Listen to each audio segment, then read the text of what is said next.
So, hello and namaste, and I have a very interesting question this time. In fact, all the questions that come to me are very interesting, and I love answering them because they are things which we have practiced and found great success with children. So, this question is when the child has difficulty in organizing his notebook, like he leaves pages in between, starts writing from the last page, how to help him? So I go back to my childhood. In our school, in fact, even in my family, we had a system that we had to number every notebook, every page. Yeah, when we got the notebooks, my father used to teach us to cover the notebooks ourselves. I mean, once we reached primary, and he would make sure we spend a day only on numbering the notebook. So this kept us even writing. This is all done during vacation because you get the notebooks in vacation. Now, and my father had a system of checking the notebooks at random. So if some page is missing, like as children we have the habit of tearing the page from in between or from behind, we had to answer, why did we tear it? It's okay, you tore it to play a game, it's okay, you tore it to write something, it's okay. But we had to answer, which means we are accountable for what we are given. It is just like you're given a bundle of rupees and something is missing from it, which is numbered. How they'll check? What did you use it for? Why this 2 500 rupees are missing? So we were taught like that. Fortunately, the school I joined also had the same system. I mean, where I worked. So in the school I was a principal, and my director, my chairman was so particular that he would ensure he would just walk into our school and pick up any notebook and just flip through and see if the pages were numbered. If they were not, as a principal, I would get a firing then and there.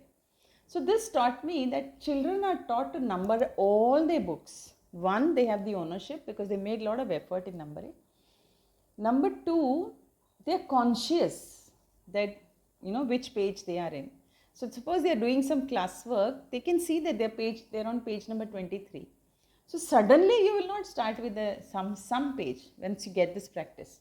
Also, many people have this habit. If I tell, open a book and start writing, even teachers, when I used to conduct workshops, I always had the system that teachers should come into the workshop hall with a notebook, with a diary, something, never sit freehand.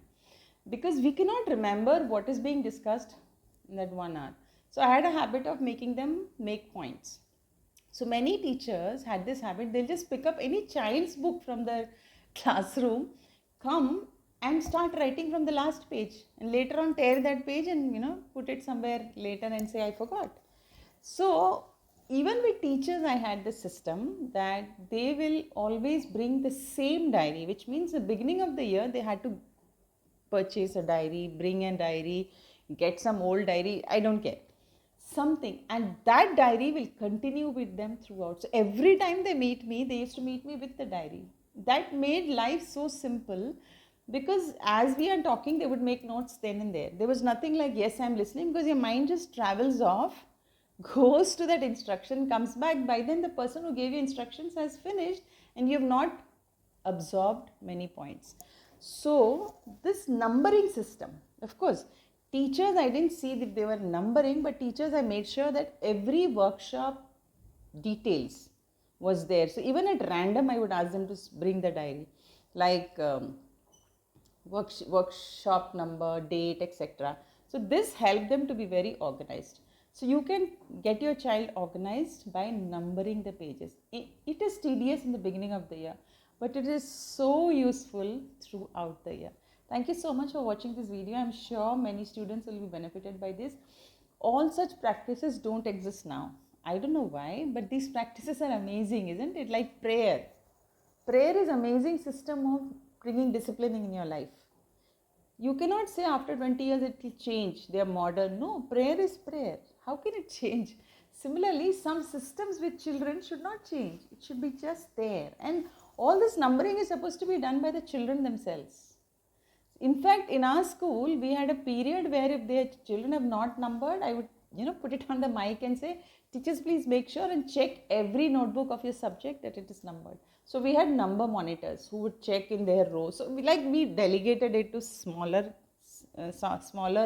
groups, and it worked. Everything works if it is organized well. Thank you so much for watching this video till here.